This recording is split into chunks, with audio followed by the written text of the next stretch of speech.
Welcome back to my channel. So, ngayong araw na ito ay makikipag Halloween treat or treat tayo. So, saan ba yung place? The place is yon. Nakikita nyo ba yon? So, yon yung Seda. So, doon tayo pupunta ngayon guys para makipag Halloween trick or treat. So, meron silang arcade dyan sa loob and tiyak may enjoy na naman itong kasama kong Junaki. Oh my God. So, ready ka na ba? Excited ka na pumunta doon? Yes daw. So, tara na guys. Punta na tayo. Let's go!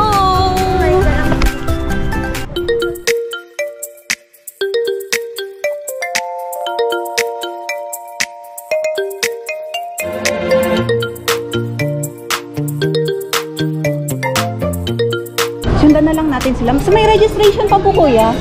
Registration. Ayan guys, andito na tayo sa hallway entrance ni Seda at sinalubong tayo ni Kuya. Ang registration ay nasa second floor, kaya naman sumakay na kami ng elevator at nakasabay nga din namin ang ibang participants para sa Halloween event na ito. Ang Seda nga pala ay 4-star hotel guys at located sa 30th Street, corner 11th Avenue Lane, Bonifacio Global City, Taguig. Bale, ito ang kanilang second floor guys at dito din ang kanilang outdoor swimming floor area. Dito ay pupunta na kami ng kanilang function hall or velvet room dahil dito gaganapin ang kanilang Halloween event. At ayan nga si Bagets ay nagbihis na nga ng kanyang pang-Halloween costumes na si Luigi. Na pasok naman sa tema na arcade theme. Meron din silang face painting dito. At yes, andito na tayo sa kanilang function hall event at hanapin na natin ang kanilang registration area. At nahanap na nga natin ang kanilang registration area at nilagyan na nga tayo ng strap. Dalawa kami niyan ni Bagets. Nilagyan siya ng kanyang number para sa costume contest at may pauna pang freebies na mga pinamigay. Tama. Ito naman ang kanilang sponsor sa Halloween event na ito. Napakarami nilang sponsors dito.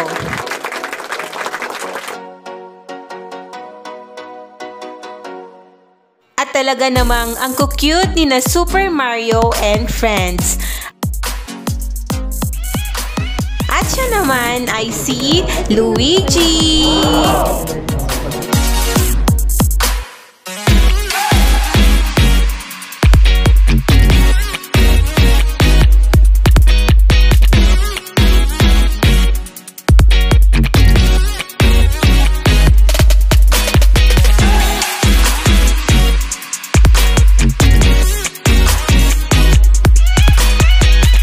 Halina kayo at pasukin na natin ang kanilang arcade event hall.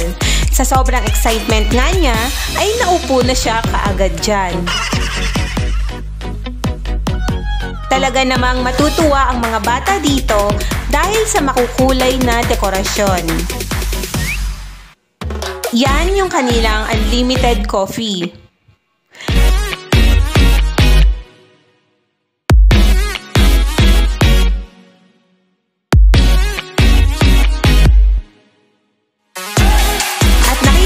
Namin itong cute na si Baby Wonder Woman.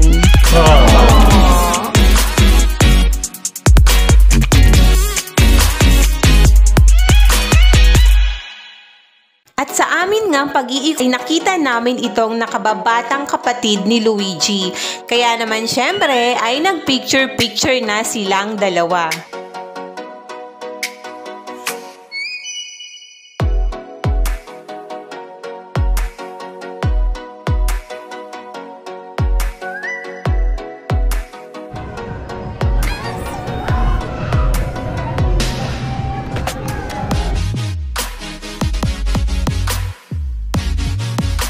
Dito naman ang section nila ng pang-giveaways para sa mga participants at prizes and consolation prizes para sa ating mga kids.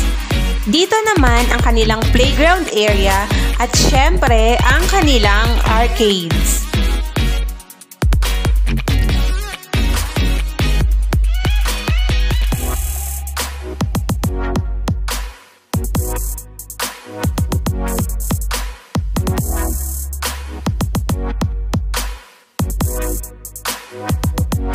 Eto, finally, nakahanap na rin kami ng aming pwesto na malapit sa unahan para makasali siya sa mga games. Napakarami ng participants nila this year. At talaga namang pinaghandaan din ng SEDA ang kanilang makukulay na dekorasyon sa enjoy ng mga bata. Talaga namang na-miss ito ng mga kids dahil nga sa 2 years pandemic.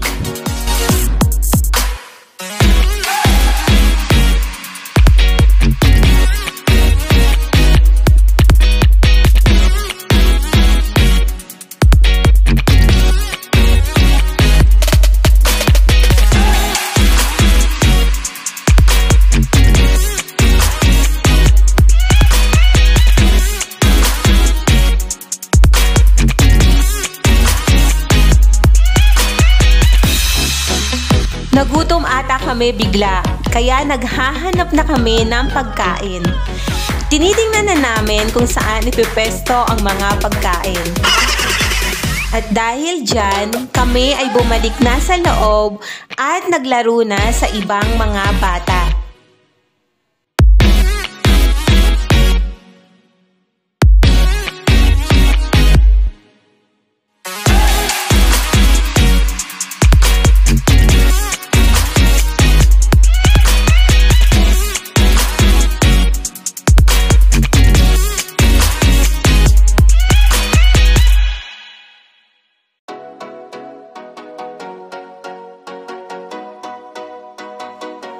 At dahil nga hindi pa nagsisimula ang proper program at para naman hindi ma-bored ang mga bata, ayan, naglagay sila ng slide dyan. Kaya naman tingnan nyo, tuwang-tuwa at pabalik-balik ang mga kids sa pag-slide. At tingnan nyo naman, meron pang mga bola na sasalo sa kanila.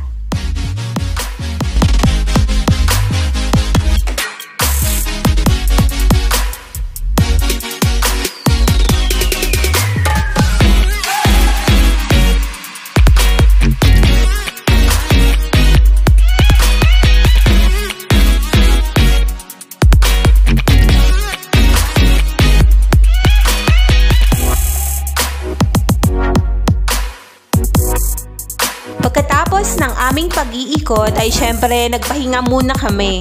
At sa unang laro, kami ay maswerte dahil meron kaming nakuhang stickers sa aming upuan. At siya ay nanalo ng lollipop!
Sa pangalawang laro at pangatlong laro, siya naman ay nakakuha ng consolation prize. Kaya ayan, tuwang-tuwa na si Bagets niyan.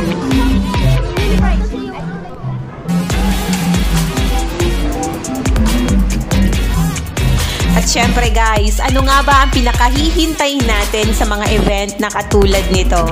Syempre, chibugan na! Hindi maaalis dyan ng fried chicken, spaghetti, hotdog, at meron din silang dessert na sandwich at parang jelly guys.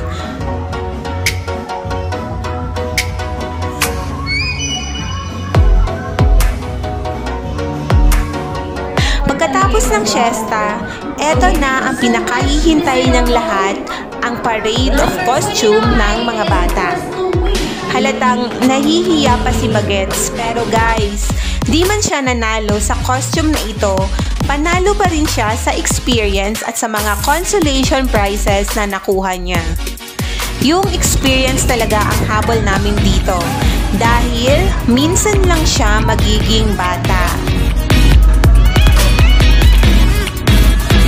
At para ma-relax pa niya at talagang masulit ang lugar na ito, ay pumunta naman siya ng arcade games at naglaro ng King Kong.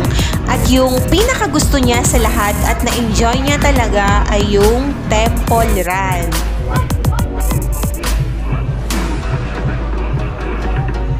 Para sa akin, sulit yung food guys kasi masarap, malasa, okay naman yung pagkakaluto.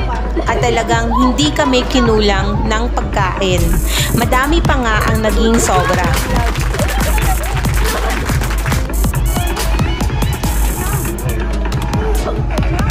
Ayan lang guys for now. At sana sa mga susunod na event na mga ganito, basta magpapa-improve sa social skills niya ay isasali ko siya. At sabi nga, yung experience at memories na ganito ang siya talagang mahalaga. Kaya guys, don't forget to subscribe para lagi kayong updated sa mga upcoming videos ko. See you!